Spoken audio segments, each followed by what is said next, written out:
The following podcast contains mature language and adult discussion.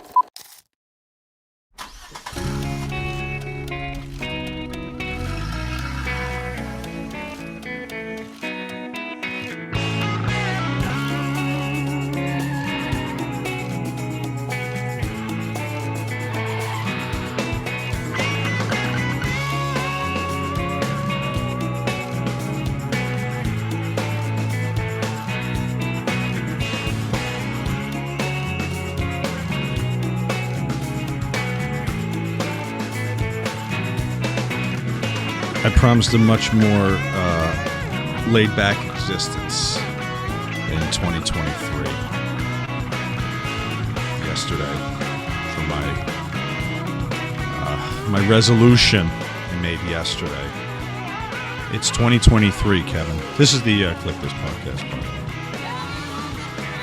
way. Where else would you be but the Kevin Nash podcast? I'm Sean, he's Kevin.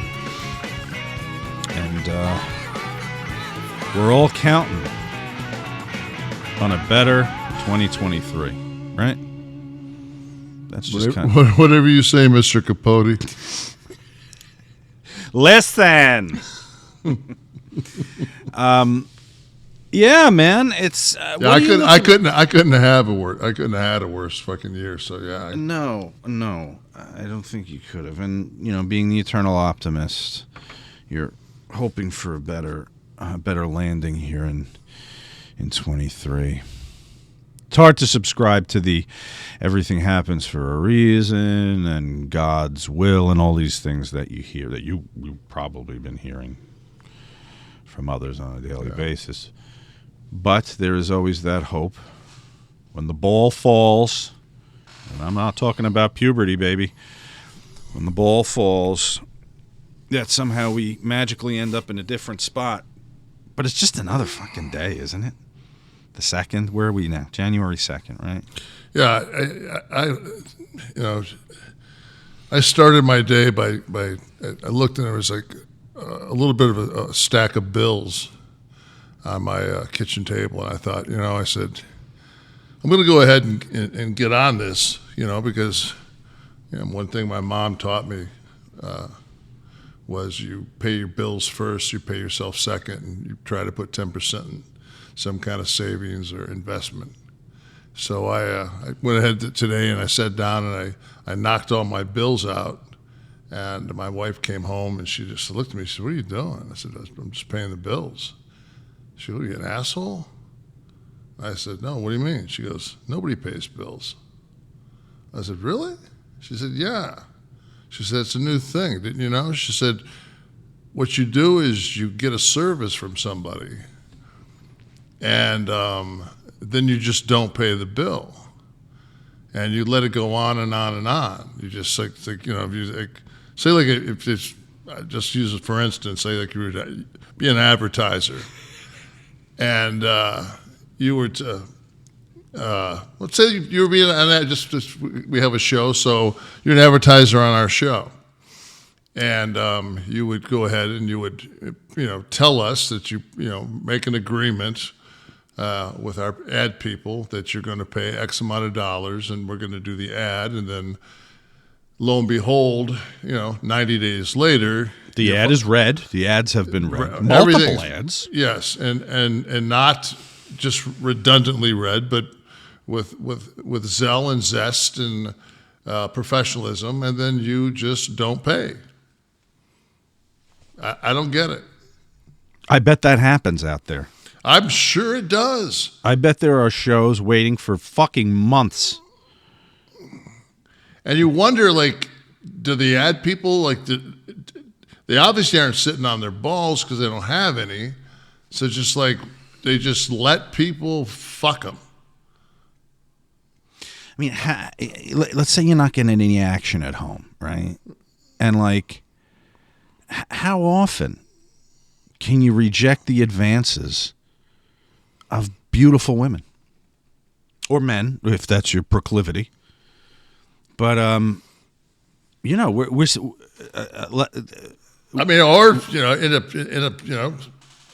taking $8,000 out of your bank account and, go in a different direction.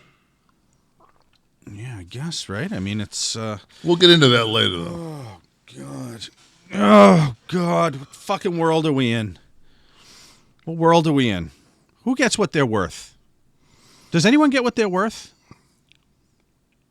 Joe Rogan probably gets what he's worth. I'm sure that they pay ahead of time. I'm sure maybe that's the resolution for us and everybody. Everyone who listens. Get what you're worth in 2023. Get what you're worth. Whatever that means to you.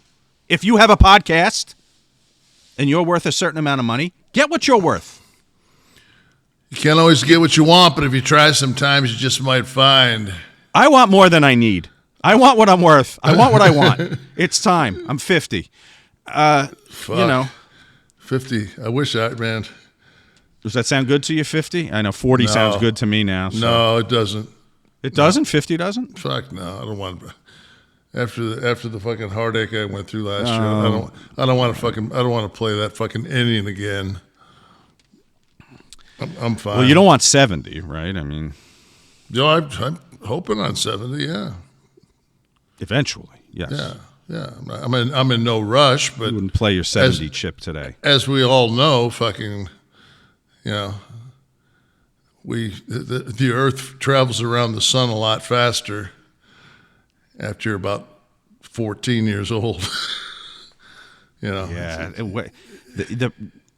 The percentage that 1 year is of your life begins to diminish, and that percentage of time is just like that's high school. Year as a fucking kid. When you walk in, ever. Oh man, when you walk in, as soon as you walk into high school, as soon as you start dipping your dick, life changes. So get what you're worth. That's what we're telling you today. Yes, get what you're worth. You work a job, you think you're worth more, go into your boss. Say, I want what I'm worth. Go in armed, though. Go in with numbers. I have a spreadsheet of what we're worth, Kevin. I have a spreadsheet. I have a massive spreadsheet I made. Hours of my life to compile the minutia of what this podcast is worth. And we will get it in 2023. Kevin's going, we're going to get it by January 15th, motherfucker. You're going to be talking. You're going to be talking to the tail end of Nash. We will get it, and you get it too out there. Steve, get what you're worth. What are you worth? Get what you're worth. He hears us. Damn right, he hears us. All right. I got to calm down. I came out shot out of a cannon. Feedback from last week, the Christmas episode. Windy City Chill Town Challenges. Says, laughing my ass off. When Kev broke out into singing, I was working as a waitress in a cocktail bar. I almost choked on my drink.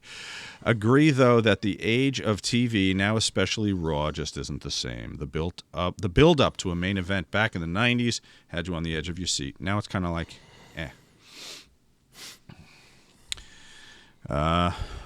R.P. Sullins. Nitro had a corporate boss to impress. Raw had a boss to keep in business. Today's landscape is very similar to all pro sports or shows. Streaming services is the competition for any WWE or AEW headliner to occur. A social media king, as they're doing now, to bring more eyeballs to the product. You don't have to reinvent the wheel. Just need a facelift every generation. All right, so the first part of that was a reference to what we were talking about when we were talking about competition spurning better product in the 90s, if you listened to us last week. Nitro with a corporate boss to impress, and Raw with a boss to keep in business. He agrees. Ringspan says, Sean, it is the talent, Sean. There are no larger-than-life men and women in pro wrestling anymore. Half of them look like my paperboy could kick their asses. It's a sad state when the marks are the ones now being presented as the stars. Who has a paperboy? You don't get it. You don't prefer a hard paper anymore? Huh? You don't get a paper? No. Okay. No. I get a paper on the weekends. No. Well, yeah, but you could, you can get the Times. I get the Times tossed onto my doorstep. I mean, I would, What am I going to get? Somebody to drop a USA Today on my fucking driveway? No, that's no. News aggregation for those with no attention span. But I want to hit something on this last one. No larger than life men and women. I get that to agree. I loved the Bundys and the Andres and the Studs and the Nashes. Certainly had a place. There are some guys with great looks and girls with great looks in professional wrestling now. Okay, we talk about it every week. You know, I'm a Joe fan.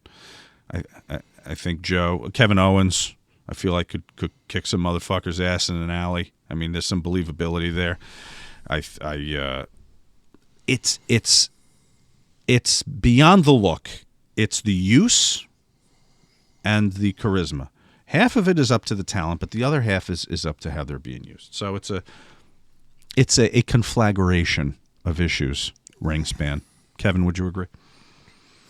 I'm just going to try not to stutter in case somebody out there thinks I've got CTE problems. So try not to stutter because somebody was worried about me. Did someone say you stuttered? Yeah, I stutter all the time. Okay. So what happens is, when you get excited, you just kind of just go off. So what I'm going to do is I'm going to be monotone and boring as fuck, and really watch like everything I say, so I can come across like the people do that do the news. I was going to say, there's plenty of podcasts out there that you'd fit with if you did. Yeah. No, I watch some of the other people, and they make sure that they think about what they say before they say it. Well, so much of it is predetermined also. What people like about this show, and I've seen plenty of comments to offset any stuttering comments, is that spontaneity is evidence that it's real. So many more people enjoy this than the critics. The very few, I'm calling them critics like it's an assigned position. But the thing is, though, if you can actually like dispel the myth that they think you've got some kind of a brain damage. It's like, no, I really don't. Well, it's the go-to because you're an athlete, and specifically a wrestler where there were some issues. But I like the term that when people call us morons. Oh. You're a moron because you don't think the same way I do. That's where we are today. Of course I don't. You scored 600 on your college board, you fucking mental midget. Why would I think the same as you? We had a guy with 6 degrees one week, remember? Or like 8 degrees, he said. He had 8 degrees. Yeah, but how many of them were fucking next to Kevin Bacon? Right, 6 degrees of Kevin Bacon, not 8 degrees of accredited college. Or maybe he's, what's his name? You know what that tells me? That tells me, guy from New York. Yeah. It tells me that you're really, really good. People always say that too. They're like, yeah, I went to if I was to interview somebody that came in, I was look at their degree or their accreditations or whatever. What that tells me is you're good at going to school. You have discipline. Because you have to have discipline, and you're also stupid as fuck because you're $80,000 in debt. Please, college applications have to be in. I know. I'm sorry. I'm sorry. I know that you're getting ready to fucking roll in the brink. You wonder why Sean wants the advertisers to pay. Add money to fund college, for fuck's sake. You know what? If you were going for a performing arts degree, which is a very secure decision, first of all. Yes. Yeah, you graduate with that paper in unemployment. They have pre-auditions now. So before my daughter has to go in and audition for NYU and Pace and all these schools, you have to send them auditions on video, 2 monologues, one pre-1970, one contemporary, one comic, one serio, a song, contrasting songs from different time periods of musical theater, that's before you walk in. They want to see that before you have the pleasure. And now, listen, when I went to college, I sent in a bunch of fucking papers, and I heard back. In addition to all that, you're sending in the pre-auditions so you can then walk in and audition. And on top, and besides that, all of your academics stuff is being judged. I need water. So, Guido Luzzi. Guido Luzzi. Sean, even though a baseball season is 162 games, a 1-3 game losing streak is not insignificant. Every season, there's teams that miss the playoffs by 1 to 5 games. Sometimes teams in a division can even tie and lose the tiebreaker for the division. For example, in 2005. Okay, listen. I get what you're saying. Are there times where one game is significant? Of course. If they played 100,000 games, there would be instances where a couple of the top teams were separated by 2 or 3 games. Okay? It's just the law of averages. What I'm saying is generally the significance of one game in a 17-game season far outweighs one game or 2 games in a 162-game season. Not to mention, how do you have a job and watch 162 anythings? Unless you're Tampa Bay and you're 7-9 and ahead of the Bucks, South. Yeah. That's you just getting a shit division. Wow. I just don't get it. That was my baseball rant where I was talking about there being too many games. I actually saw something on one of the, I don't know, it was a Google feed or whatever it was, and they were talking to Deion Sanders, and he said that Major League Baseball was a more difficult endeavor than the NFL. How? I didn't read it. Oh. I just wanted to throw it out there. Maybe somebody can research that, and maybe next week they can have a reasoned. There's a lot of standing around, too, if you look at a baseball game. Next time, during the baseball season, in that short time where there's overlap of football and baseball, right, September, October, watch a football game for 15 minutes and then click immediately over to the baseball game. Everything crashes. Wherever your endorphins are at that time will crash. There'll be a shot of the 15 minutes between pitches. George Carlin did a great bit about how you can speed baseball. One swing, fuck you, sit down, you're out. That's it. Wiffle ball. One randomly placed landmines in the outfield. A lot of ways to spruce that sport up. I just can't watch it. Oh. Guido Luzzi, you can. And at the same time, like UFC. Sometimes when I watch like late at night and I watch the best of UFC, and it's these incredible fights, and I didn't watch it in the first, when it first played. I guess that's stuttering, right? Because I'm trying to think about what I'm going to say. So that's my CTE, because I don't know what the fuck what I'm going to say, because this just came up. But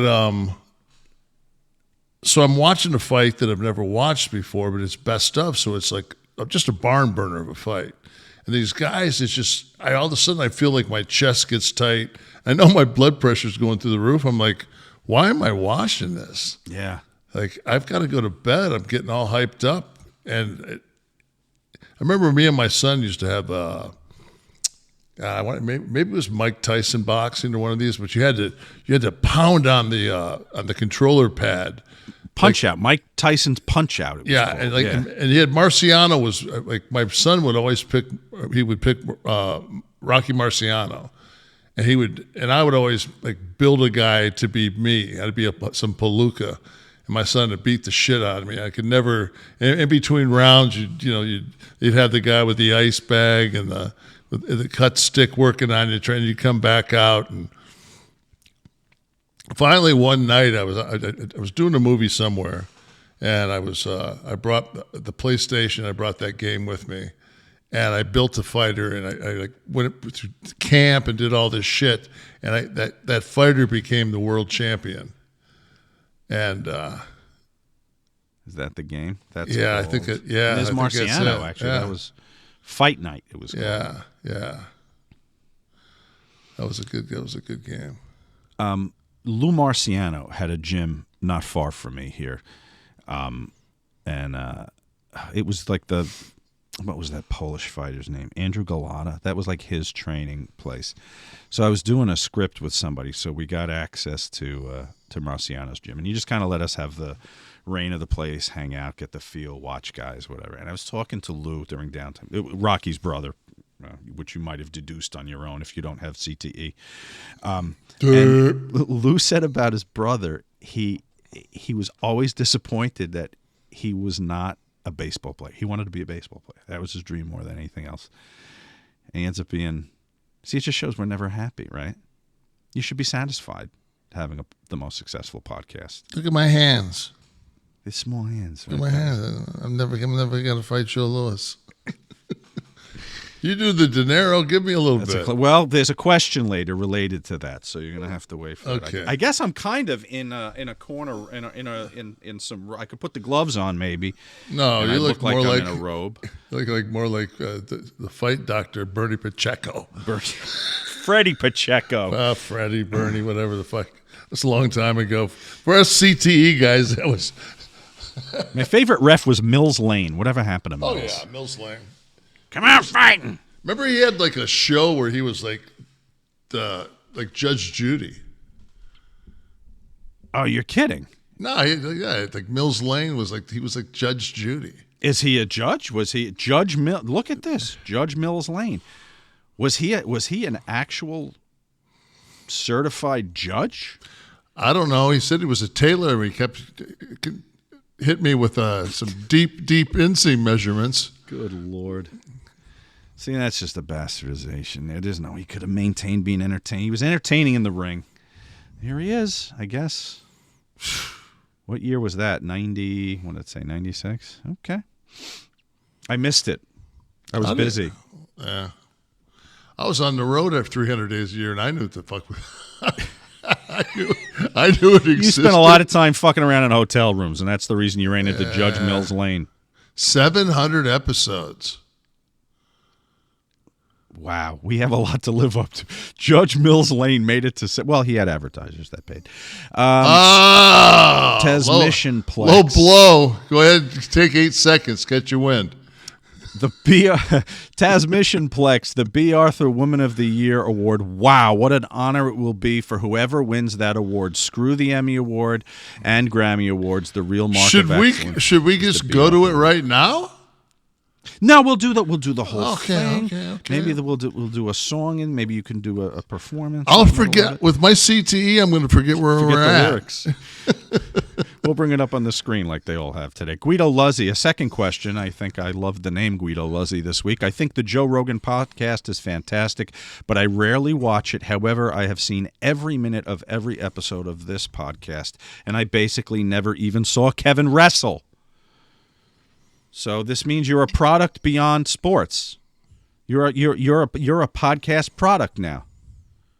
You're a podcast entity that people would pay high guaranteed money for. Television, radio, podcasts. The inbox is full of them. There's beautiful women in every room. I'm dressed like Hef, and I'm beating off every week. I'm standing here beating my meat, and I got a room full of broads. That's how I feel today. I feel like I got a mansion full of broads, and I'm in the bathroom trying to pump one out to a 1975 issue. Full bush. Gotta calm down. All right. Tommy Demon. Tommy Demon says, LOL, Sean, I smoke Camel non-filters for 37 years now, and going to my team for cigarettes with filters is Tampax Cigs, he calls them. Because would you put a filter on your joint? No way. Personal belief. Why put a tampon on your cigarette? Are you on the rag or bleeding in the mouth? LOL. You all keep kicking ass and being you. That was the most convoluted email I've ever read in my life, but I think what he's telling me is I should be smoking non-filtered cigarettes if I'm going to smoke again. I talked about smoking a Camel non-filtered and almost ending up in the fucking hospital one night. But he's a big fan of me keeping the filters out. Tampax Cigs. I never heard that. I kind of dig it, though.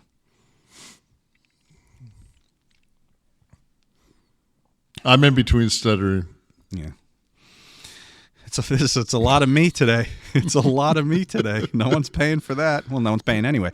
Exactly. Kev, you know, if you're going to run, this is the year you have to declare, okay? If you're going to be on the ballot, or if maybe we'll just write you in. I don't know how that works. I wrote myself in. There was a write-in down in Florida in the midterm. There was a Republican. I don't know what it was, and then they had a slot that said write in, and I put a check and put Kevin Nash. So I did get one vote. In the state of Florida. You got one vote. Yeah, not too fucking bad. How many of us can say that? I probably, if I would have used my social media, I might have won the bitch. That's true. Remember that next time. Yeah, I didn't realize when they sent the dummy ballot out, they didn't clarify that. Feel free to put copious ads for Kliq This on your Twitter account, by the way. Not just your political aspirations, but if you were to declare, if you were to throw your hat in the ring, we'd need your stance on this. This show's a good platform, by the way, because we get your stance on a lot of stuff. Right. On immigration, we talked about immigration a lot.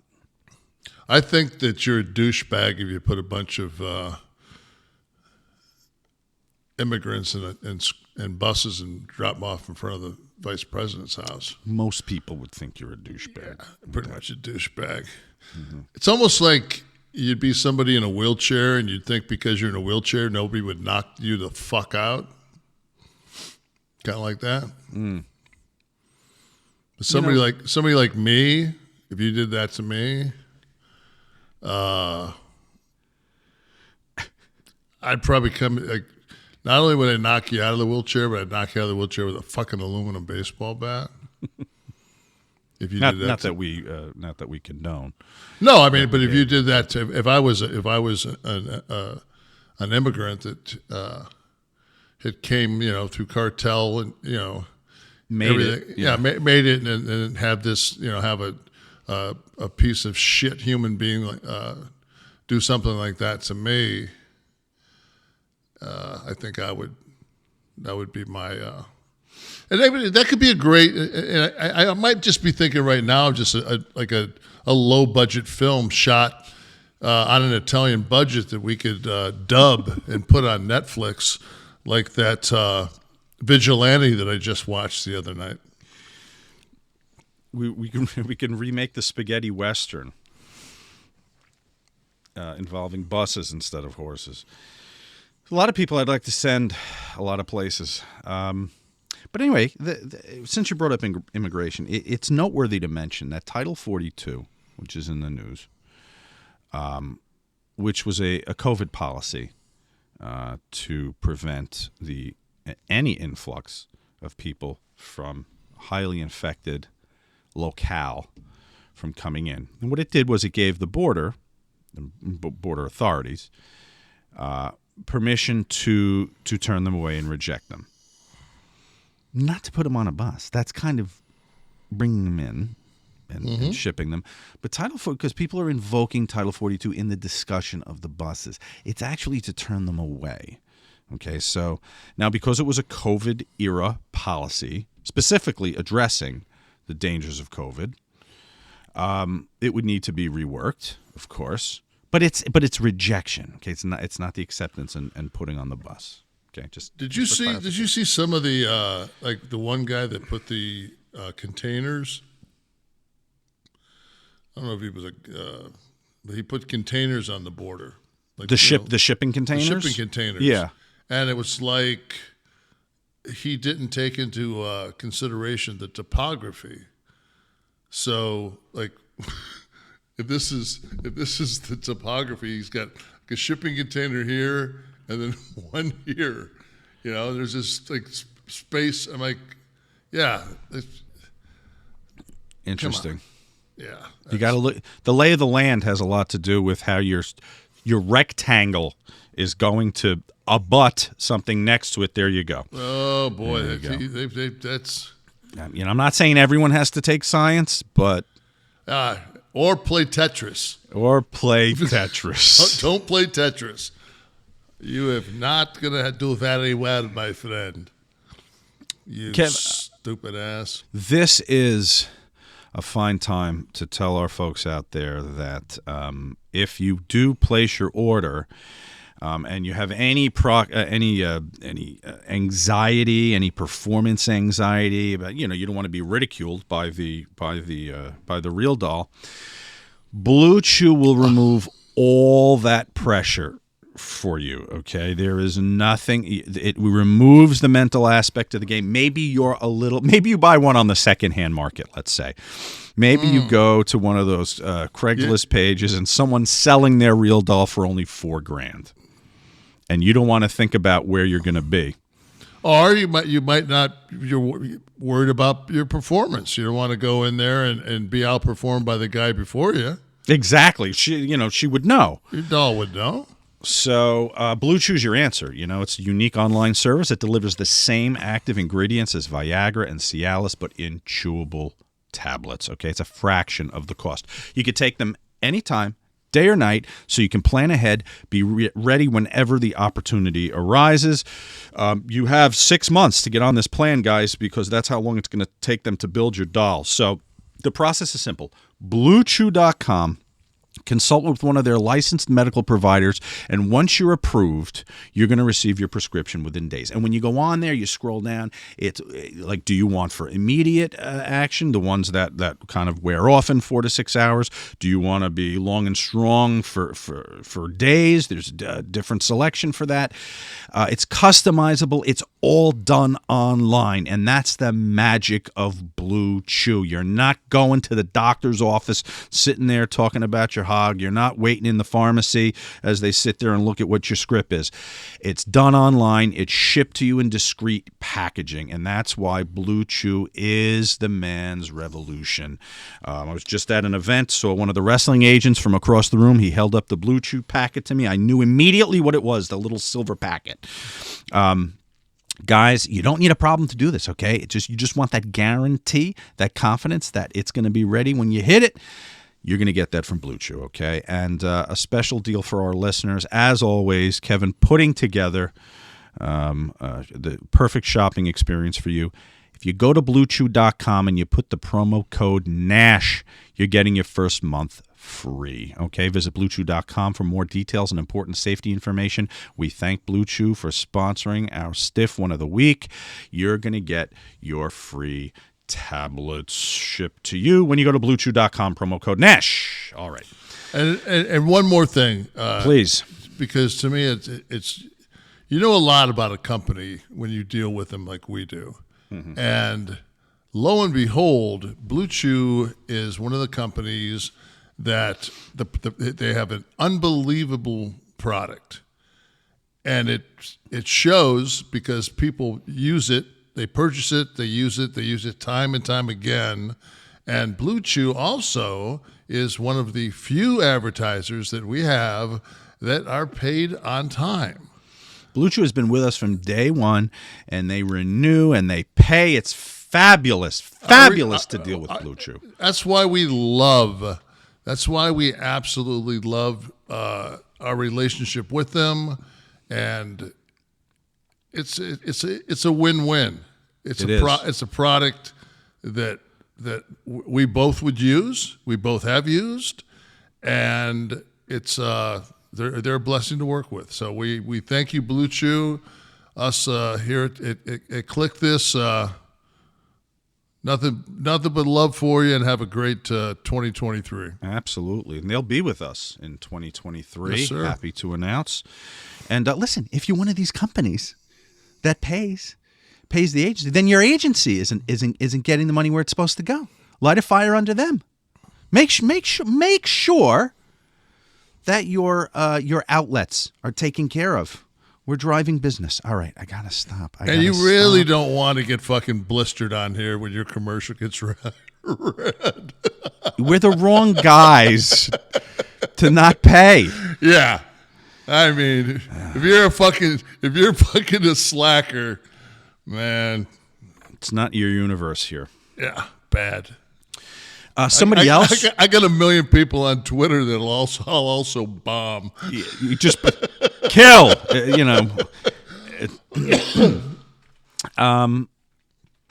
Bob Holly is also someone else that you wouldn't want to cross, I suspect. And our stiff one of the week, it was on an edition of You Shoot, which I hosted, and we were playing a game because Bob seemed to have the reputation at the time of someone who kind of took no guff and would maybe kick someone's ass. So we played the How I'd Kick Your Ass game. We brought up a name of someone that we thought maybe Bob might want to have an interlude with. Not of a sexual nature, but and then we wanted to know how specifically he would shoot on that person. Would he just start swinging? Would he get someone in a front face? Like, would maybe he take out the leg? So we get to Ken Kennedy, who I guess we had the insight on that Bob was not a fan of. But I have to say, I've worked with Ken and Bob. I love them both. I found them to be great. But anyway, there was heat with the two. So here's Bob Holly. With a far more extensive answer than I ever expected when I said, how would you kick Ken Kennedy's ass? Save this one for the next guy. Ken Kennedy. Okay, this one here, I would take him out in the woods. Number one, I'd probably take toothpicks and shove them up underneath his fingernails. Then I would take some ants, fire ants, dump them all over his body, let him bite him up really good. Then I would take some alcohol, pour all over his body, so he wouldn't get infected, And then I would probably,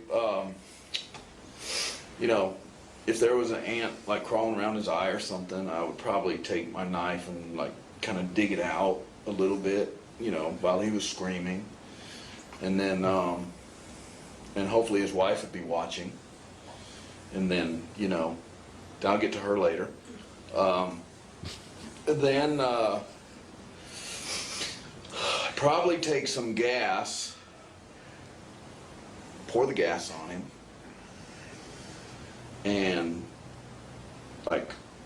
actually start at his feet, warm his feet up a little bit, Right. Because sometimes it gets cold in the woods.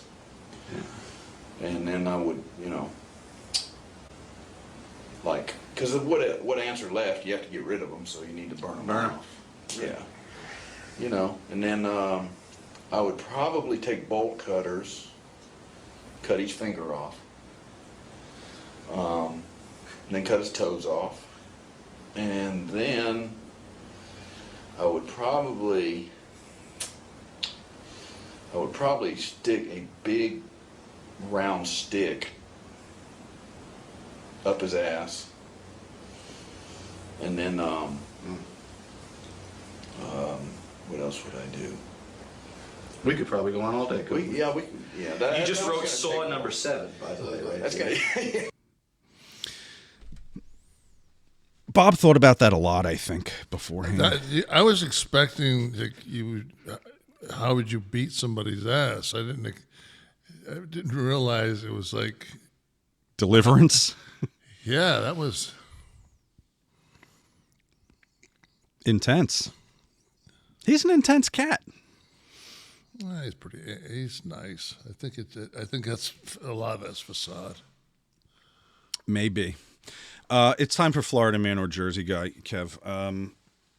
It's we did the tabulation. I think you're 16-7, which is a good martial arts record, a good MMA record. And we'll see if you would allow me not to play a couple of those baseball games, huh? Exactly. That's only 1/15 of the season, 26 games. Okay, so here are the two stories this week. One, if you're playing along at home, one a real headline from a Jersey guy, one a real headline from Florida man. Okay, first one, man beat roommate's raccoon with hammer and threatened to kill neighbor. And Burglary suspect trying to escape gets in a cop car instead of a lift. Florida, Jersey. Florida up top, Jersey second. Yeah, we have so many raccoons down in Florida. All right, well, let's see. Florida man beat roommate's raccoon with a hammer. Threatened to kill neighbor. Now, the fact that the neighbor was keeping a raccoon is kind of what was interesting to me. You may have a lot of raccoons running about, but, I mean, Kevin, you never open your door for a Depends raccoon. unless it's Rocky Raccoon. Yeah, he'd be welcome. But, Stepped into your room only to have getting Bible. Those of you that are fans of the Nash vocals are getting way more than you bargained for today. And then the burglary suspect trying to escape gets in a cop car instead. Yeah, I knew he was going to look like this, by the way. In Rochelle Park there, burglary suspect didn't... his plan didn't go as intended when he ended up getting in the back of a police car instead of his lift. He was hoping that the backstop was going to be a green screen. Yeah. At the police station there. Right, he'd just be the floating head. Like the fucking Matrix. Yeah, so didn't go well for Mr. Nicholas Maziot. He called a lift, by the way. Let this fact not go undiscovered as his getaway. He thought, as he planned this crime, he would call a lift to escape the area after the robbery. And then, if that didn't show stellar criminal planning, jumped in a cop car instead of the lift. So that's Kev, once again, well thought out. Well thought out. You are you now advance to 17-6. Was it 17-7? It's not Cy Young Award winning numbers, but it's still a high percentage. Yeah. Those of you keeping track at home. Oh God! You know what? Let me tell you one more thing before we go forward. For me, with the new year, I got to get my goddamn body in shape here. When we got FITBOD as an advertiser, I was pretty excited. I had to, I want to try the stuff we advertise, obviously, because we want to put in the time and the respect for those products that we're going to sit and talk about, that give us money and sustain us, and they're our lifeline. So I want to give them the time. So I used the app. Okay, I tinkered with the app, and I loved it. I can give the FITBOD app my highest, and they'll be with us all through 2023. The things I love most about the app, first of all, the algorithm changes. Okay, it updates based on my plan. And it doesn't tell me I have to go get a bunch of stuff. I can use what I have. I put in my goals, and I put in what I have home here. And my free weights, my treadmill, and I'm able to have the plan developed. And I would do that. So, guys, New Year's is here. If you did not jump on the FITBOD bandwagon when we first brought them into your life, this is the perfect time to do it. Trust me, it's easy to stick with. This is like having a personal trainer that doesn't yammer at you all the time on your phone. Okay? And you set your expectations and goals, and it adapts to what you're doing. Pick your fitness goal, add your equipment, and FITBOD's going to create the routine for you. Maybe you're missing gym time, you're busy, you've hit a plateau, you don't want to spend the excessive money on a personal trainer. This is the perfect answer. As a matter of fact, a full year of FITBOD is less than the cost of one session with most personal trainers. Okay? Join FITBOD today and build a routine that lasts all year. This is your 2023 gimmick, baby. And Kevin has arranged for 25% off, okay? Try the app for free now at fitbod.me. FITBOD, FITBOD.me/Kliq. Kliq. That's FITBOD.me/Kliq. Okay? And get 25% off the subscription, but you could try it now for free. And we thank you, FITBOD, for being one of the ones we love. One of the people on board with us here. It is time. It is time for the year-end awards, Kevin. Much excitement. I have one thing real quick. Yeah. At Ex Machina. Can somebody pull that up? Deus Ex Machina? Is that what it is? Ex Machina? Is that what it is? It means it's a writing term or a storytelling term for an external. That's it. Oh, this is the. That's the film. Oh, this is the film. Oh, okay. And this is where? This is on I think it was one of the streamers? On either HBO or on Netflix. I watched it in the last month. HBO Max, Steve said. Aha. Okay. I thought you were whipping out the term for a minute there, but it's no. I had seen it on the side, and it was driving me nuts. And during the last ad that we ran, during the last ad that we ran, I was trying to pull it up, and looked like I wasn't paying attention. I didn't want to think that I wasn't interested in our advertiser. It was just I was trying to coincide and see if that was, because I thought that was kind of a, I don't know, very different movie. okay. A very good 2 a.m. I'm not ever sleeping movie. Well, see, now I'm going to have to watch it to see how it ties into the writing device, Deus Ex Machina, meaning that I think the translation is something about the hand of God. So if you have no solution at the end of your story, it's kind of seen as a cheat. The world explodes, so that's how it gets solved, or something falls on someone from the mountaintop. So if you don't plant that device beforehand, they reference the Deus Ex Machina as I would consider a cheat. Anyway, it is time to reflect on the last, was it 25 weeks of show before this? I think we're on episode 26 right now. 25 weeks of show, a good half a year. We started in July or August. When did we start? July, I believe. July. We started July, beginning of July. And so this would cover, not a full year perhaps, but certainly the last half year. The year-end awards, these awards all going to someone or something that appeared on our show or had something to do with our show. So let's say if you don't agree with our Wrestler of the Year and you think, it should have been Cody Rhodes, well, we didn't really talk about Cody Rhodes. So it has to be relevant to this show. The Kliq This universe, it's all that exists, okay, when we choose these awards. So I'm going to save everybody the headache of second-guessing what we did and saying, oh, there's a better this and a better that out there. Because there is no world but our world. That's how it should be anyway. There are no other. If you have to listen to one show, it really should be ours. Okay, so I did wear the robe that was requested online. I'm waiting for you to cut like going to some kind of religious service or. Maybe I'll just take a bunch of people to Cambodia and have them drink the Kool-Aid. So the first award we're going to give out here is the Gaylord Perry Woman of the Year. And we all agreed that this had to be worthy of Kevin's Gaylord Perry reference, first of all, was what, Kevin? Let everybody in on the joke here. That when you first start off and you're a youngster and you get the bottle of lotion and you apply the palm, hit the shaft. Apply the palm, hit the shaft goes dry.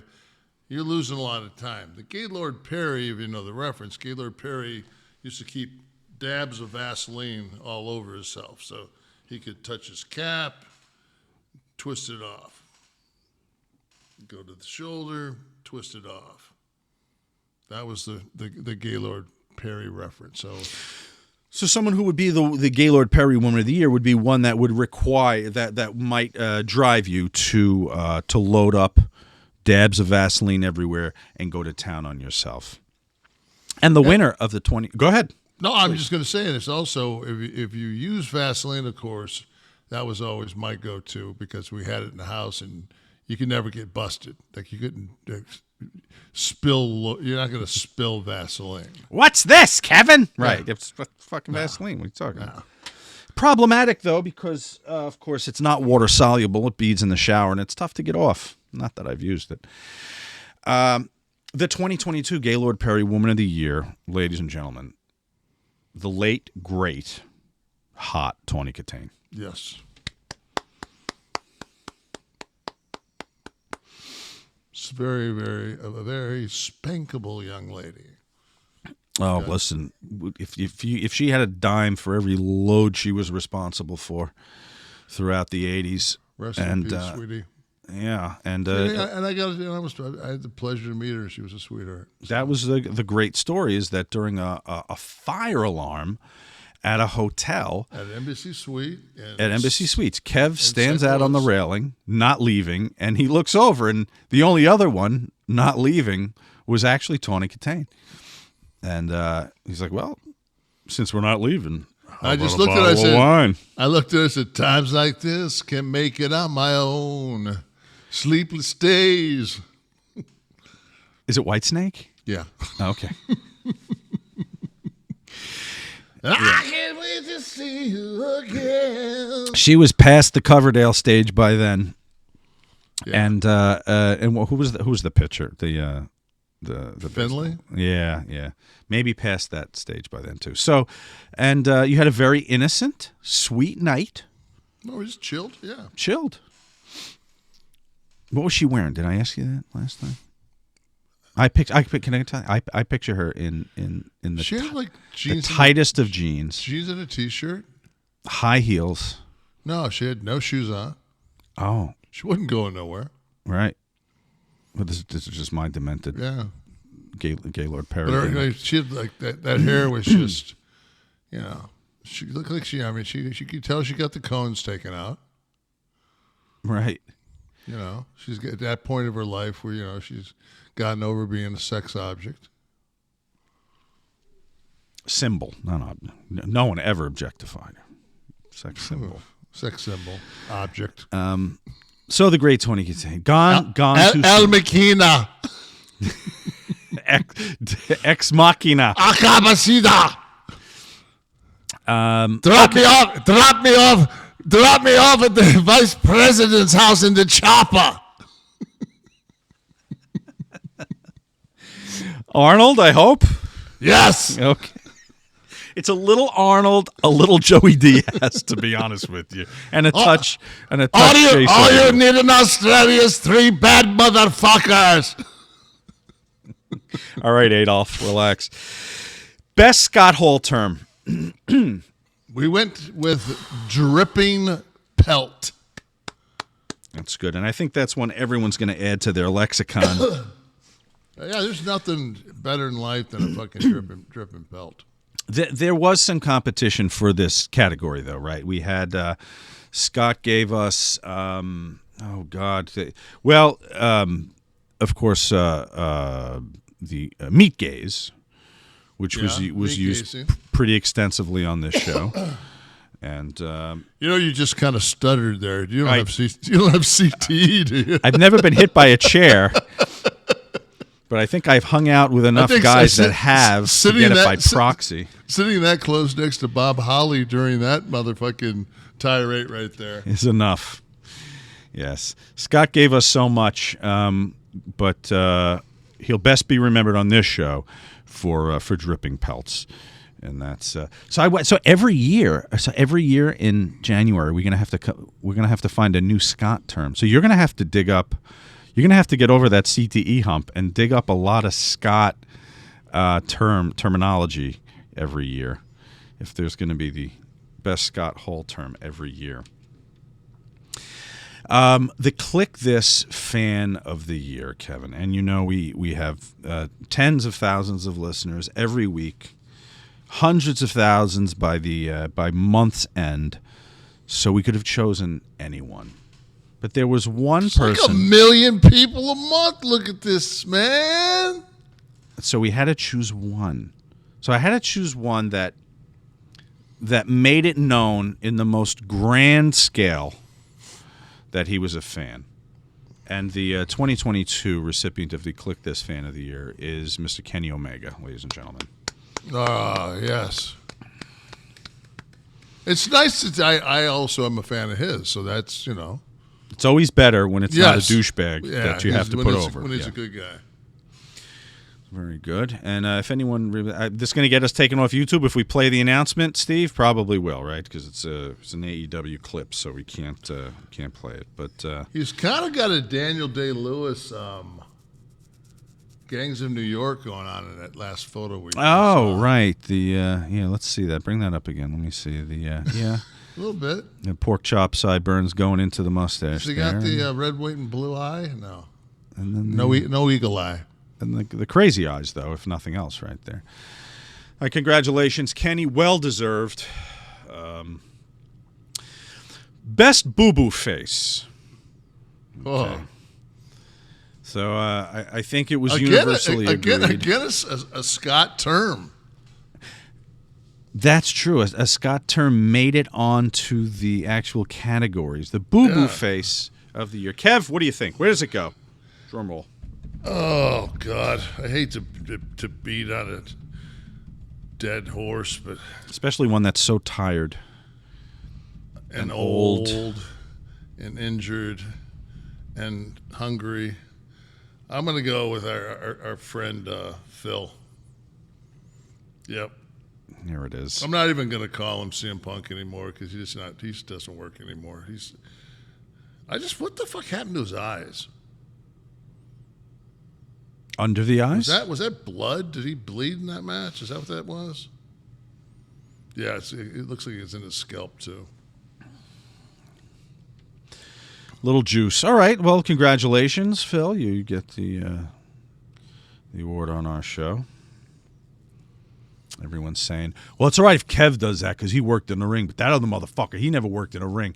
How does he get to shoot on anybody? He's never worked in a ring in his life. I always loved that criticism when I would hear wrestlers talk about, like Meltzer, and be like, how does he know? He never worked. So we can't know a bad movie? You have to have worked in the movies to know a bad movie? You have to have sung songs to know that a song is You shit? have to be a chef to know a meal sucks. Yeah, apparently. Oh, boy. We're not saying it. We're just saying it's a boo-boo face. No, I know. But I'm saying I have heard that criticism of people like Meltzer where they justify it by saying, well, he never worked in a ring. How does he know wrist lock from wristwatch? A little silly. I just don't like when somebody tells me somebody is or is not a good worker. But here's what I can tell you. Whether someone entertains me. I can tell you that. I may not know the mechanics. I know enough of the mechanics, but your average fan may not, so they're just able to say, I turn off his matches because they put me to fucking sleep. And guess what? He's a ratings point. He's a Nielsen point. Yeah, no, I think that's a much better indicator than whether he has a star at the end of the night after his match. If he didn't have a motherfucker watching. Exactly, Baba. You know, baby. The Harley Race Wrestler of the Year. Okay, it's got to be somebody profiled on our show, Kev. And, Harley, no one's going to argue. If we're going to do this in the image of Harley Race, one of the greatest of all time, over everywhere, multi-time world champion. 7-time real world champion. So I don't think our recipient tonight has been a world champion outside of someone's garage somewhere. However, I don't give a shit what anyone says. He's the people's champion. He's the Kliq This champion because he found a way to get heat in 2022 when no one gives a shit. And that is Daniel Richards, the progressive liberal. Now, yes. I know he's a listener. I had plenty of his friends accost me at the last convention. And listen, say what you will. I don't care if you've heard of him or not or ever seen a match. The guy realized I'm working West Virginia, so I'm putting on a Hillary Clinton shirt. I think that's balls. I mean, it's such fucking balls. It's like the old days you'd hear like Mulligan would get slashed on his way out with a. He runs the risk of being, as you know, murdered on the way out of the ring. And snowflake off the top rope. Love it. Love it. Love him. Daniel Richards. And the fact that he wears trunks. Trunks alone's heat. Oh, right. Yeah. There you go. Lovely. There it is, the image. He must be doing lunges. What the? I know he's got a Biden shirt he wears too. Well done. Well done. Brings us to the stiff one of the year. Let's go, Brandon. We've had 26 stiff ones to date, 25 that we could have voted on. And the our panel of experts, our League of Extraordinary Gentlemen, have chosen what, Kevin? We had two that we talked about. We thought that the one, it's the one's Lily. The David O. Russell Lily tantrum. Yeah, and then we also had the Tatanka, which we actually found more humorous. The fact that the Kliq had held him back during a WrestleMania that one Kliq person was actually in the company Before the formation of the Kliq. There was no Kliq. So congratulations to both of you. If we have to give both, Yeah. It'd be very hard to find a tantrum worse than David O. Russell on the set of I Heart Huckabees, and Lily Tomlin, who held her own during the. There's actually another scene. Maybe that will make another appearance. That from another scene in the film, where and in this one they're kind of like it's a car shot, so there's 2 or 3 people in the car, and Lily's one of them, and it's one of those where the camera's like shooting in through the driver's side window, so it's a tight scenario, and Dustin Hoffman is next to her, and she's having another tantrum, and I think David's yelling at her from the street, and she's freaking out, and ever the professional, under his breath, you can hear Hoffman just going, just use it for the scene, Lily, use it for the scene, all method. Tremendous. Oh yeah, I'll find that one. So congratulations, David and Tatanka. Have you seen? We're not done yet, so I'm not going to butt in. Go ahead. Have you seen Glass Onion? It's the CTE. No, but I was just reading something about it. Go ahead. Tell me what you were going to say. I was disappointed. Oh, really? Yeah, I thought Batista was good in it.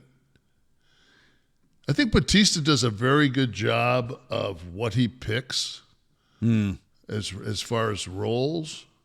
Good agent, maybe. But I think Dave is he's on it. Yeah. Okay. He's into his craft. He's into the skill.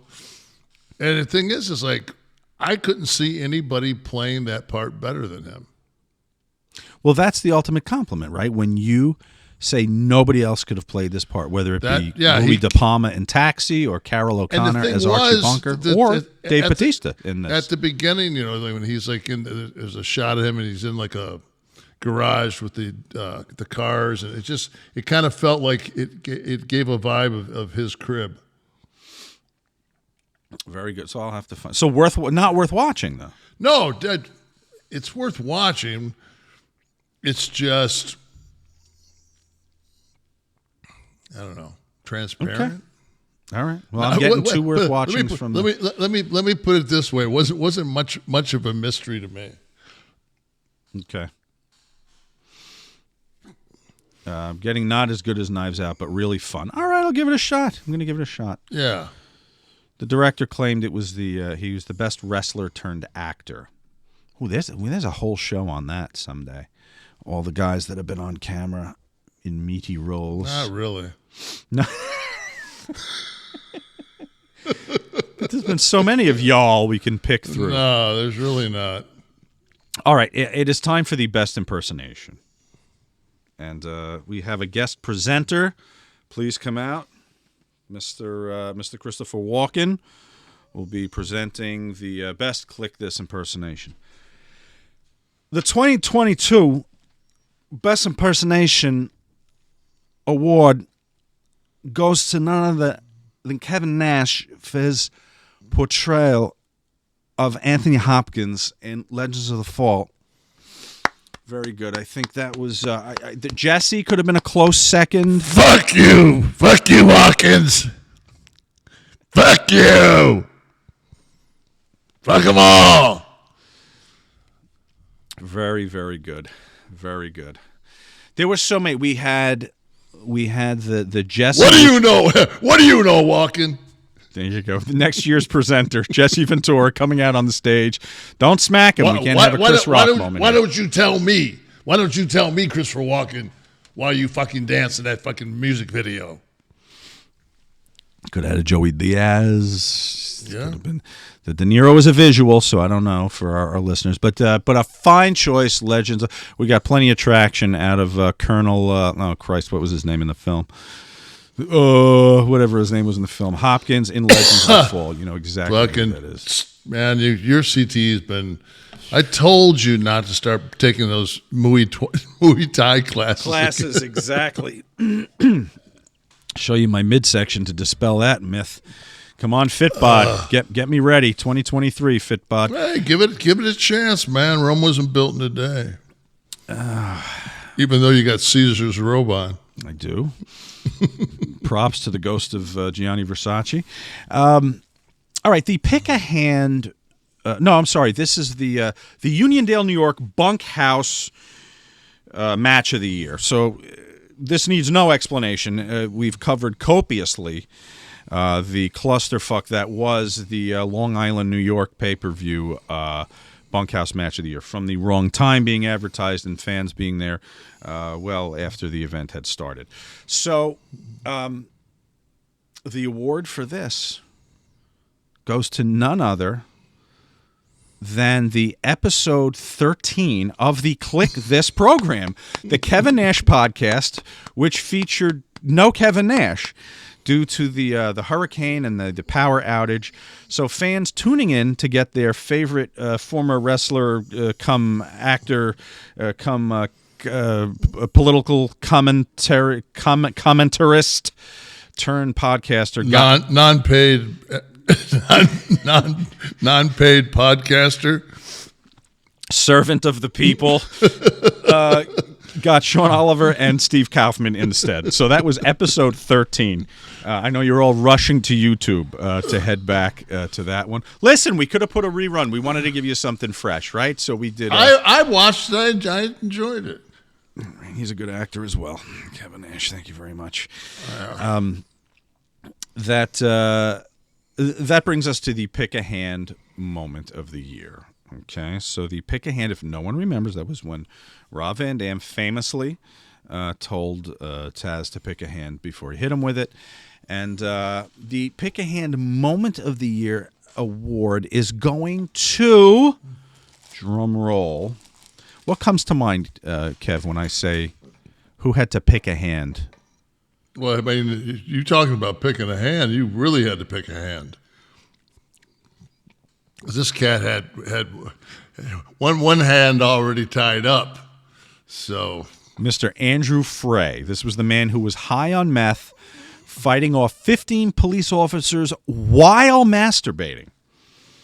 So that's a bad motherfucker. Shut your mouth. I'm feeling like this may be the only award he was up for, but God damn it, he's getting it. True story, folks. This is from, I want to say it's Oregon. Steve, go down for me a little bit here.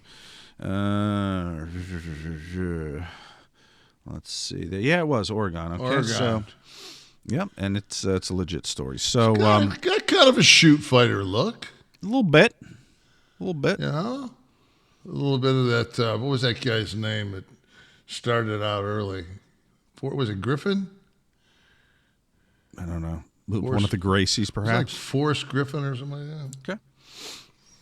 I don't know. So, congratulations, Andrew Frey, wherever you are today. I'm assuming you're not a free man after that, but who knows with the justice system these days.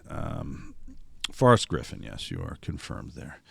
Now, boy, think for those of you that feel you're too busy to get a task done, Andrew Frey should be your model, your go-to, a man truly with his hands full.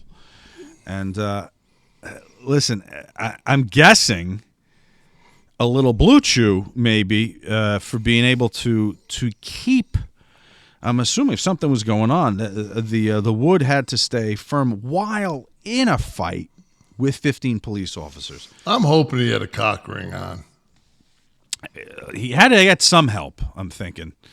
Since we brought up Forrest Griffin, Wesley just put that he had the thing that kind of made the UFC, and this is like quoted from Dana White, was that that Ultimate Fighter that was on Spike. They had the first round was Griffin versus Stephan Bonnar, and they had that fight, and it was an amazing. I remember watching that. I remember watching that.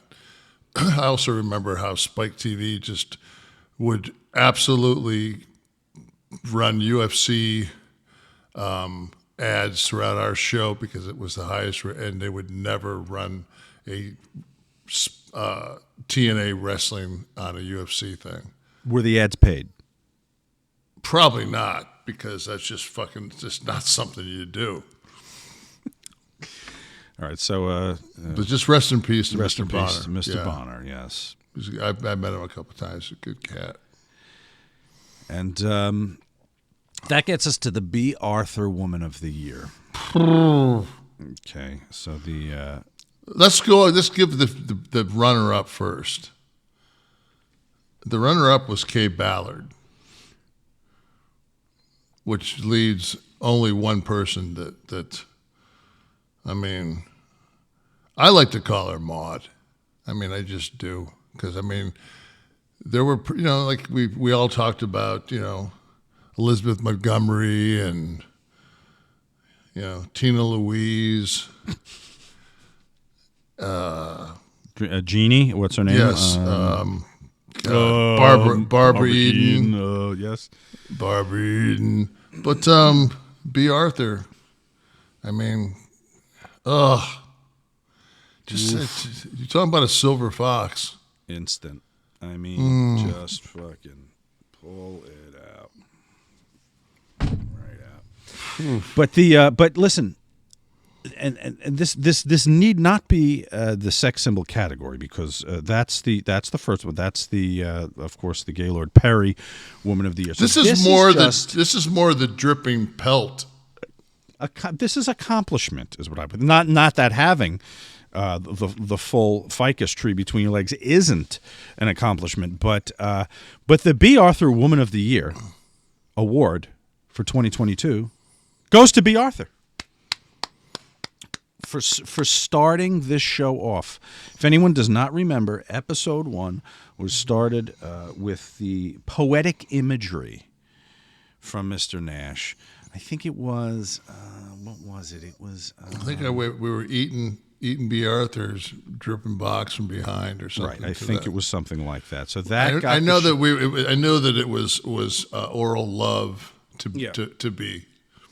But as a storyteller, a screenwriter, an author, you're always looking to so perfectly set the tone for what a viewer's about to see rather quickly, and B. Arthur did that through the mind of Kevin Nash in episode 1. And I don't remember stuttering as I came up with that. That was well before the effects of the CTE had okay. settled, which clearly happened somewhere in episode 24 or 25 if we go by YouTube. The basement denizens on YouTube. Oh, stop it. Stop it. And that brings us to... Go ahead. I'm about to go Gaylord Perry on that lady. The Florida Man Jersey Guy of the Year. Okay, we had to pick somebody, whether from Jersey or Florida, who most exemplified the game and the intent of the Florida Man Jersey Guy game every week. And for our winner, we go no further than to let's see, what city are we in here? Clearwater in Florida, for the gentleman named Chad Mason, folks. Florida man arrested after having public sex with a dog and damaging a church nativity scene. Not unlike our friend earlier, Andrew Frey, who was busy with himself and the police. This gentleman here, Mr. Chad Mason, saw fit to not only plow a dog from behind, but also destroy a church nativity scene. Listen, if you have goals. I think one of his buddies did that haircut, or I mean that's. Yeah, that whole trim job, everything just looks for shit. Yeah, he needs to change the location of his shape up because that clearly isn't working. Yeah. But listen, say what you will, Kevin Nash, you're not the recipient of the Florida Man Jersey Guy of the Year. He is. So he obviously did something right or terribly wrong. I wonder if, I mean, in as far, I mean, and of course, nativity scenes aren't, that's not like a give me nowadays. It's hard to find, right? And well, they were basically outlawed for a while, And you're gonna have you'd have baby Jesus in the hay there or whatever, and then you got Mary who's got to probably be there. What does it say what kind of dog it was? Yeah, let's get that up again. Let's see here. Yeah, let's see. He was going to town on I want to say a Labradoodle, a golden doodle. So that's was it a poodle and a golden retriever mix? Is that what a golden doodle would be? So maybe it was a standard poodle and a golden retriever. So why they gotta have the Clearwater fucking cop car? They making sure that we don't allow this kind of shit in Clearwater. Well, there's the scene. There's the crime scene tape. Because I guess they were dusting for prints off the dog's asshole, something. I don't know what you do when you have a raped dog. How did no video of this? There's video of everything out there. There's no video of this, though. Nor the guy with that couldn't be an episode of Cops when they roll up and some guy's pounding his shanker and taking on 15 cops, somewhat successfully, I guess, as they have to pick a hand. To me, it's just like there had to be some body cam of that fucking action. That's making the rounds in some locker room. All right, Kevin, I got to talk to you about Upside right now, okay? I love reading. I'm a writer. You have to read if you write. Books are very expensive now, okay? You're paying $30 for a hardcover book, right? I know. And I do a lot of audiobooks too, so I'm often reading one or two books, and I have an audiobook. It is an expensive hobby, I admit it, but you know what? I found a great way to help offset some of my hobby by doing nothing more than I'm doing already, shopping.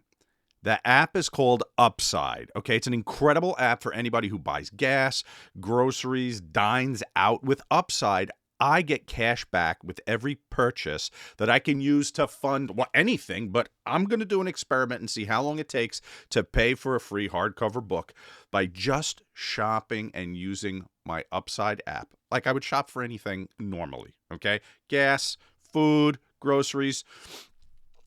If you want to get started, download the free Upside app, okay? I want you to use the promo code KLIQ, K-L-I-Q. And get an extra 25 cents back for every gallon on your first tank of gas, okay? It's paying you back for buying what you normally would buy, okay? This is a no-brainer. And I want you guys to do the experiment too and let us know how long it takes for you to earn your, whatever your hobby is. If it's books, a hardcover book. If it's, I don't know, whatever you buy. What do you buy, collectibles? How long it takes to offset, especially now with inflation, things are crazy, okay? Go download the Upside app, okay? Promo code KLIQ, K-L-I-Q, all right? Now, what you're going to do is claim an offer for whatever you're buying on Upside. Then just pay as usual with a credit or debit card. Follow the steps in the app and get paid. In comparison to credit card rewards and those loyalty programs, you're going to earn up to 3 times more cash back with Upside, okay? So I want you to try Upside instead of those. Upside, it doesn't sell your personal information to third parties. It's a very safe and secure app, website. They value your information, okay? They know it's a vital part of a trusted relationship with clients like you. Upside users are earning hundreds of dollars a year, okay? That's probably why they have a 4.8 star rating on the App Store. So go download the free Upside app and use the promo code KLIQ. Kliq to get that extra 25 cents back for every gallon on your first tank of gas. That's an extra 25 cents back for every gallon on your first tank of gas using the promo code KLIQ. And we thank you, Upside, for sponsoring our show. Somewhere, right? You gotta be on the other side of the blue wall to get that video. All right, back with Kliq This, the Kevin Nash podcast. We promise you access to Mr. Nash, and we have different ways to do that now that we're on ad-free shows. By the way, if you go to adfreeshows.com, you can listen and not only listen to the ad-free early shows, but we have special events like watch-alongs where you get to participate and live audience tapings, which we had last week for the Christmas show, which seemed to be a hit. We're going to announce the next one next week, so stay tuned. We'll let you know when the January events will be, the watch-along and the live studio audience shoot. Chuck Martin hashtagged Ask Nash. So he gets a question. He says, hey, Big Kev, being a downriver native, it's probably some Michigan shit, was just curious if you have ever spent any time in Lincoln Park. I went to Lincoln Park High School and would love to know if you've spent any time in my hometown. Thanks, big man. Loving the podcast. So, actually, I played basketball in the Lincoln Park High School. They had a guy named Norm Muller when I think I was a junior or senior, but I was at Southgate Aquinas and we played them. I was in the Detroit Catholic League. And my brother was born at Lynn Hospital in Lincoln Park, which is no longer in existence. I don't know when they got rid of it, but you can probably ask around. So yeah, my brother Mark was born in Lincoln Park. There you go. And I'd always heard when I was young that Seeger was from Lincoln Park. Bob Seeger, is this true? I thought he was Detroit. No, I heard that he was maybe he was born in Lynn Hospital. Bob Seeger. Because my brother didn't live in, of course we didn't live in Lincoln Park, but that was just where my mom's doc was. All right, here, let's see. I think they might have him as Ann Arbor, Michigan. Well, I have him born in Detroit, but that doesn't necessarily mean the hospital was there, right? What do they have me born at? Well, I was born in Detroit. I was born at Harper Hospital in Detroit. You know, when I type your name, the first thing that shows on the bottom, where is that? Kevin Nash Detroit style pizza. See that? Motherfuckers. Right. Little Caesars making some bank off Kliq This. Good for you. Some guy said on our thing, he says, "Yeah, it's because Little Caesars is run." Hey, you stupid fuck! Stratford's been doing Little Caesars ads all year long. It's not because it's close to the playoffs. We're 2 games away from the playoffs. You stupid asshole. Detroit. They have you born in Detroit. Okay. That brings us to Brandon. Rail Splitters. Lincoln Park Rail Splitters. Was that the team name? The high school team? Yeah. The biggest fucking gymnasium in a high school ever. I mean, it was like 7 full-length basketball courts across. Giant gymnasium. Right off of... Was it right off of... Nah, it wasn't off 75. It was... Like, the high school was right off... I don't know if Lodge was there or... I don't know what that was. So there were multiple courts in the one. Oh, it was gym. gigantic. Yeah. Okay. Brandon Doty, love the show, weekly listener, and love the way y'all continue to keep tea as a big part of the show, of course. My question, though, is y'all have great chemistry. I'd love to know the story or stories on how you two met. Take care. Hope you have a good holiday.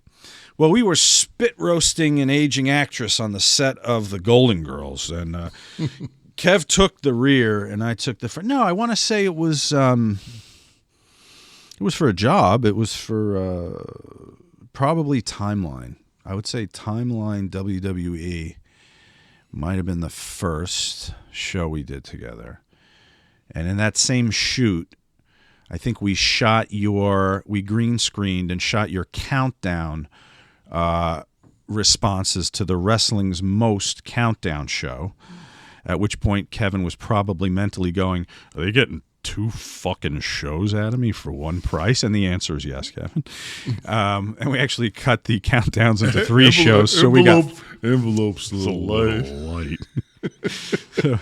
So we got 4 shows out of Kev for the price of 1, and he still came back for more. I think we probably did. You shoot after that. You actually paid me something, though. See?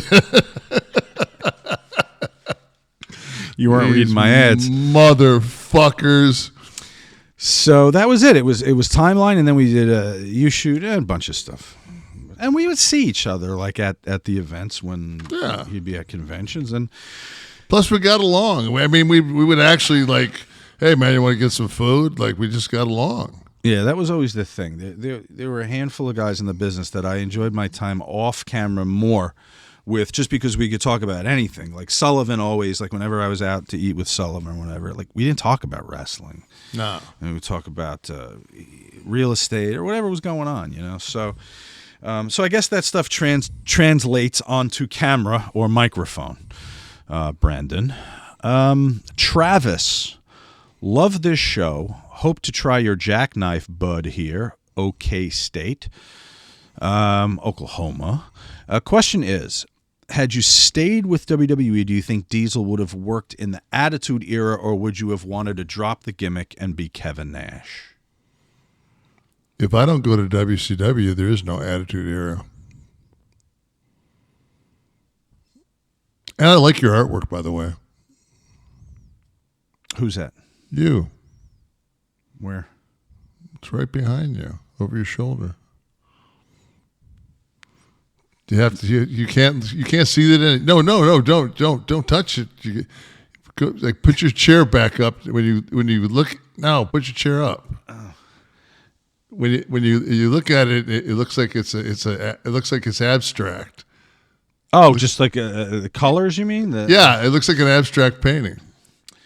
I've done some abstract painting, actually. I have too. I'm going to start hanging. I have. Besides stutter, I paint. This is good. Well, maybe you and me will do a Bob Ross episode where we paint live for everybody. I can, yeah. The happy little trees. But here's a good question though about the whole the Nash thing. The dropping the Diesel happens obviously for trademark reasons, right, when you go over, and it's you and Scott and everybody ends up doing it. Except Waltman, they called 6, but whatever. So you probably never would have thought to do that if you stayed in WWE. You would have just rode the Diesel wave. There would have been no reason to become Kevin Nash. No. In the ring. Okay. Peter Valadez. At the 3-minute mark, you rib Larry Legend's duds live on air. Did you know how sensitive he was backstage about his TV gear? On the second clip, Tony talks about it. Okay, so we have to go to the videotape here.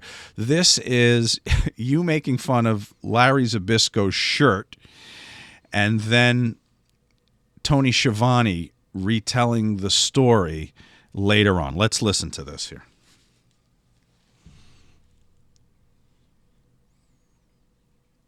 Would you like me to do the impression? I'll be Zbyszko, and Kevin can just make fun of my robe. All right, here we go. I like this because you look important. Yeah, I got a point. How you doing, Count Schiavone? Good. Hey, Larry, Thank good you. to see you. It's a nice outfit you got on there. Get a cup of soup with that? Anyway, the other point is, hey, everybody knows that since we came here, so he's unamused now. Schiavone's very amused, obviously. Now in war games, if I'm not, correct me if I'm wrong here, but in war games, but Larry's not. in war games. So, they told Steve, me go to that, the second we had clip some, where Tony recounts the. I was stuttering then. I said War Games 9 times. You got a thing with them. Okay, here it is. There was one time. Now, if we can flash forward to me breaking up. Sure. Courtesy of RF Video, by the way. one of the backstage jokes that we always had with announcers was Larry Zbyszko was always worried about the shirts. Larry always brought like 10 shirts with him. And if you go back and look at the old days in Thunder, Larry always had these weird looking shirts. We had a Three Stooges shirt at one time. So he would always go into, we'd always announce in the back, and he would always say, "Let me ask you something. What do you think of this shirt? Do you think it goes here?" And then he would say to Tanae, "What do you think about this shirt?" And we would always say, "Yes, legend, the shirts look great, okay? I mean, just leave us alone." "Are you sure?" I mean, he was really concerned about that. So, you know, this went on, and this became a running joke. And so there's an opening scene on Thunder where the outsiders come in, and Hall and Nash walk into us, and I don't know if it was Hall or Nash said it, and they called me Count Shivani. "Hey, Count Shivani. Hey, living legend. Nice shirt. Did you get a bowl of soup with that shirt?" That's okay. awesome.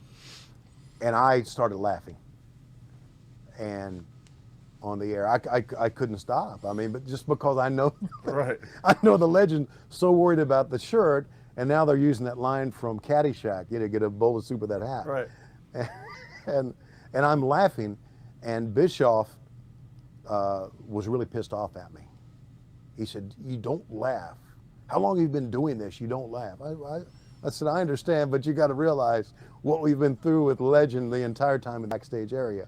So they had me do another interview later that night where Kevin Nash threatened me never to laugh at his interviews again.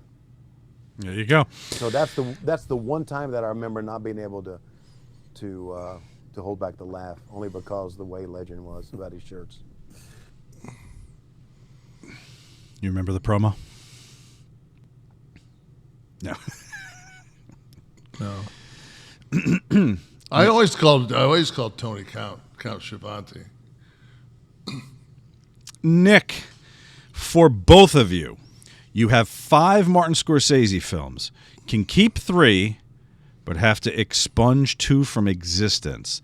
Taxi Driver, Raging Bull, Goodfellas, Casino, The Irishman. This is very easy for me. I'm a very big Scorsese fan, film school geek that I am. Can you put it up again one more time? Go ahead. I'm going to subtract. I'm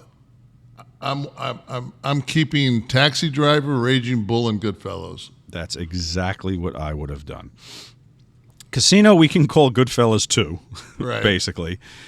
And The Irishman, you know, while it was fun to watch that last year, it was, again, nothing we could have. Wesley, it's like stabbing me in the heart to say get rid of Raging Bull. Oh my God, Raging Bull was... What a work of art. Jesus. Amazing. All right, we're going to debate this. Wesley adores Casino. We're going to talk later. All right, admittedly, Don Rickles on camera was worth the 2 hours, but for God's sakes, let's see here. And Taxi Driver, you can't touch. It's a piece of American cinema. It doesn't age well. Just Harvey Keitel alone's worth that. Yeah, the Bernard Herrmann score. That it was a snapshot of New York City in the 70s. And take a hike, Chief. Let's go. RJ, if you both could go back and star in one classic movie or TV show, what would you want to star in and why? Ooh. Well, I want to star in Godfather 2 because most people think that that's the pinnacle of cinematic excellence. Second choice would be Pulp Fiction. If I could have Bruce Willis's role in Pulp Fiction, I probably would have had a career. So if I'm just speaking from a strictly artistic sense, it would probably be something with good dialogue, with something rich to work with, like maybe a Sidney Lumet film, maybe And Justice for All, to do that final courtroom speech that Pacino does. As he's being dragged from the courtroom, he screams, "I've just made my opening statement." Tremendous. But from a business sense, if I'm going to put my Kevin Nash on, will fucking Friends ever stop paying the residuals? Will Friends ever stop buying me houses? So from a business, and you could sleepwalk through that. I mean, it was written so well. The comedy writing was great on the show. I would do Friends from a business standpoint, or and Justice for All, let's say, from a performance standpoint. Was it a film or just could it be a show? It said film or TV, so. Oh. All right. Well, film. Well, you were already the lead on Good Times in your 70s acting career. I was. Yes. Then I'm going to go Seinfeld. I'll be Jerry Seinfeld. I'll go Seinfeld. Yes. And then go ahead and bucket hook into a Curb Your Enthusiasm. Curb looks like so much fun to be on. Oh, God. I love the Larry improv. David. He's just fucking incredible. He was the first person that I read during all the COVID shit, right, when it's going and they're shutting down the country. Unprecedented. The country shutting down. You can get nothing. I opened the Sunday Times, and Larry David's like, this is kind of like a dream for me. He's like, I don't see what everybody's complaining about. There's way too much going out happening. I said, this is fucking incredible. It was the first dissenting voice. People are dying, and he has the balls to come out and say, this is kind of my dream. You know, my wife and I were having this conversation the other day, and like when it was like lockdown, and we only had it here, like it's true. In Florida. I mean, maybe fucking 6 weeks. I was going to say I had to get takeout for the month of April down there, and that was it. 6 to 8 weeks, but I'm thinking more 6. But you know, my wife, my son, and myself, we were absolutely cool with, like, he'd come down and play the guitar and like that. I think that's what has made this like this him passing just so tragic, is that we you know, we just got done before he passed, we just got done going through a hurricane with no power for like 8 fucking days. And everybody on earth says, I can't believe with the amount of money you have, you don't have a generator. We also don't have we don't have gas on my peninsula. And you have to have, and I don't have enough land because I have a pool and too big of a house on a 100 by 100 lot to put a propane tank. So I can't have one, okay? I'm sorry. But just going through those things, you know, as a family, and it just, I actually had started to write a screenplay on like that 5-day period. A family of 3, of the highs, the storm, you know, like going out the next day and seeing the neighbors' houses and the ocean, like that was, and I remember just vividly, you know, like, you know, T playing different, you know, playing guitar and just having a candle over by him and just sitting in our chairs, and that storm just pounded on that house and pounded on that house, and just like, so. Yeah, it was much more. It was different than COVID in that it was such an intimate. Yeah. Now you had power during COVID, right? So that's the game changer there. Well, you got TV. I mean, people say, I don't get how you binge watch. I don't get it. I'm like, what? Who doesn't binge watch something now? I just binge watched The Recruit. Anybody seen that? No. Anybody on our crew seen the Recruit? Nope. Worthwhile? Are you giving it stars? Yeah. 4 stars. Waltman's watching it right now. Okay. I don't call him Waltman, but if I say Sean, then I've got to say Sean Waltman. Way too many. Because it could be Shawn Michaels. When you're on the phone and you tell Tamara, hang on, it's Sean. She's like, which one? Yeah.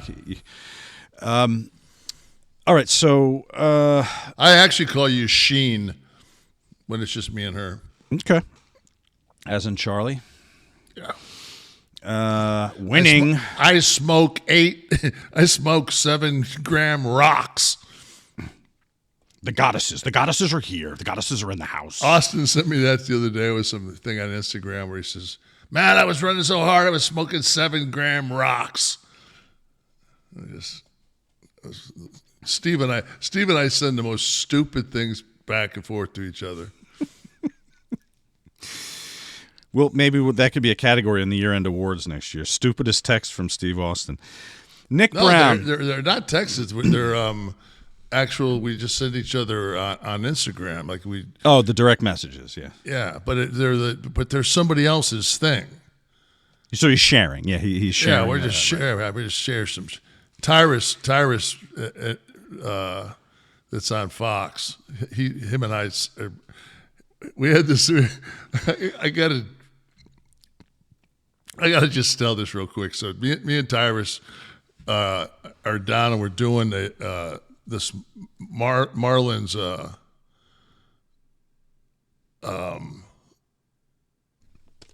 The CTE kicking in right here on camera. No, I can't go into it because I'm thinking it through and I'm like, ugh. Oh, you're protecting somebody.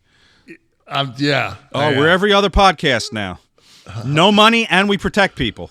That's why I'm protected, because you our motherfucking advertisers don't pay, so fuck you.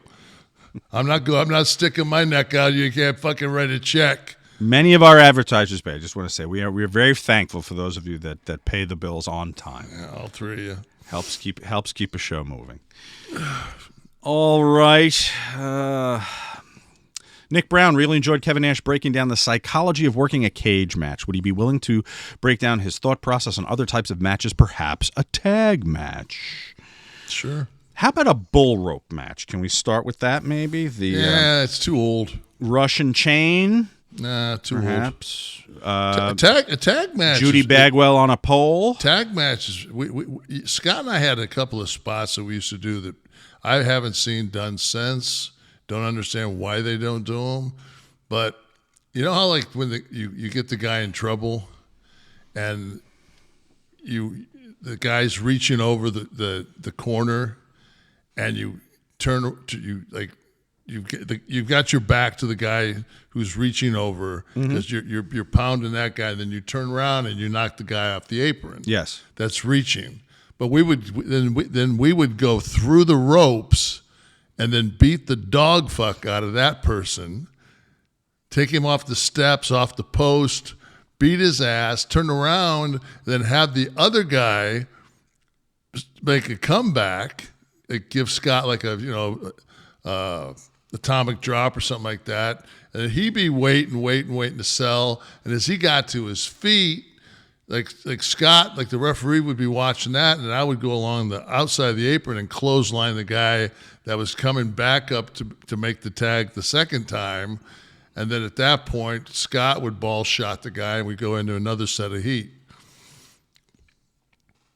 So there's a lot you can do when you're working with 4 people there. And ways to tweak I hate classic hot tag teams. Vince hates tags. Vince always hated tag matches. Used to call them garnish and shit, and I'm like, man, you can do so much fucking good shit in a tag match. He hated them so much he created the fucking Survivor Series with 4 5-on-5 tags all night long. It was impossible to watch. That was my least favorite pay-per-view, when they'd put they'd work up enough angles all year. Where have you ever watched back some of the I would have hung myself before I would have been on the Warriors team, where he got to cut the promo for you. Oh, right. No matter what we're gonna get you guys.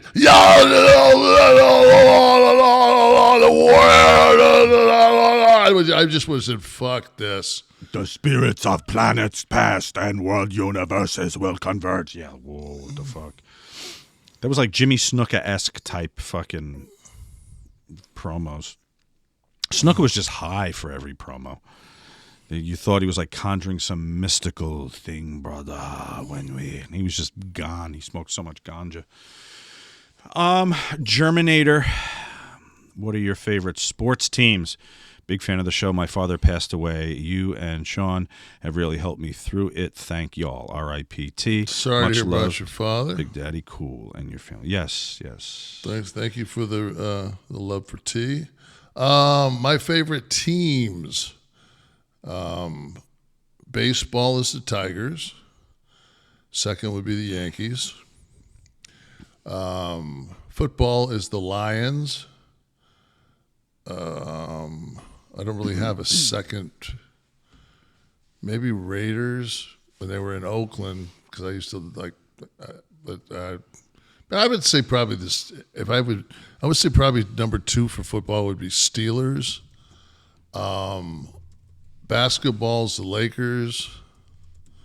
I don't have a second. I guess Don't have a second, huh? I mean the Pistons, but I always pull for the Pistons, unless they're playing the Lakers. But then when Detroit actually played the Lakers and beat them for the championship, I was pulling for the Pistons. So I take that back. And then when we got hockey, Red Wings. No seconds.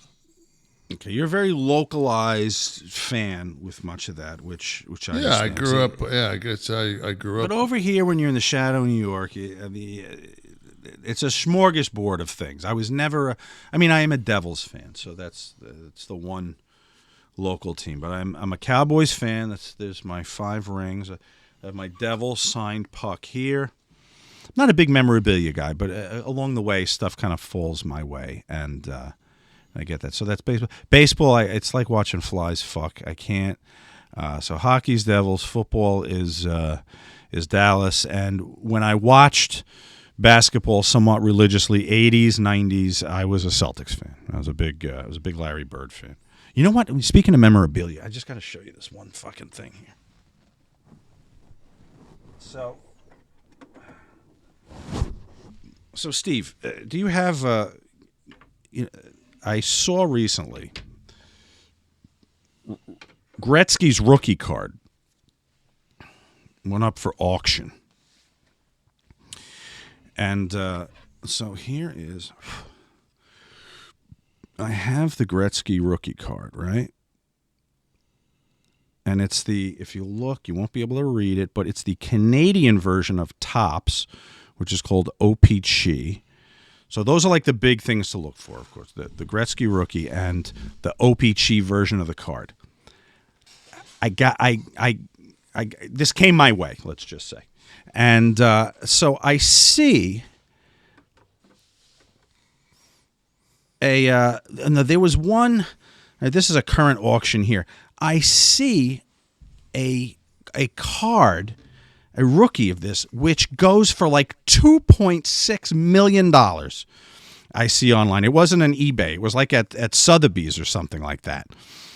And so I'm going, holy fuck, I think this is the card I have. Steve, see if you can see what it went for like at Sotheby's. Like 2 years ago, I would say it was. So I scramble in and I look and I have it. It's still in the plastic. It's the Canadian, the more rare OPC version of the card. And but I never had it graded. I had nothing. So finally, I talked to some people who what's the PSA, which are the grading people. So I have to get this thing graded. So I could be sitting on a goddamn 1.29. Okay, I just showed you that fucking thing right there, right? 1.29. I don't know why. I guess the grading of it was so high that it could go for that much. This is probably worth $8 with the, I don't know. I saw one for $60 on that thing. Yeah, so I have to look into this. I could hang this whole goddamn podcast thing up. I might have to write another book again. How to run a podcast and not get paid. I could write that book, actually. Yeah. We could do a course. Well, listen, this is a fine time. Podcast for idiots. To sign off for the final edition of Kliq This. It was a production of Butch and Sundance Media. It was produced in association with Podcast Heat. Our producer was Steve Kaufman. Graphics were by Dominic D'Angelo. Title sequence and audio edit were by Wesley Burleson. Created by Tristan Nash, Kevin Nash, and Sean Oliver. Theme song by Dale Oliver. Song's rights are now up for auction. If you'd like that to be the theme song for your podcast, please contact us. Copyright 2020. Hey, did you ever find out if you heard Tristan laugh or not? Dude, listen. I don't give a fuck what anybody says. I heard it live. Steve isolated the wave file so I can see the undulation. You know what I'm talking about, right? It looks, and you were doing an impersonation or something. You were very loud. I was talking. I said, yeah. If Jimmy jumped off the bridge, would you jump? I was being somebody's mother. Right. So you were loud, and so it had like action all the way through, but it could have been like your echo. But that would have been something that T would have laughed at. Right, but yeah, I'm not kidding. Yeah, I heard that it was the echo or maybe the ringing of something metal in the room. It sounded like his laugh, and believe me, I'm not that guy with the spirituality or anything. I'm the most godless fuck you'll ever meet. But why is that? You have no. I mean, you have none. I want to. I don't want to turn this into a psychology session, but I desperately want to. I admire people who have true faith. I'm not talking about people who wear it. I'm talking about people who have it internally, and the logic just takes over anything else, and I can't ever get there. I can't ever go there.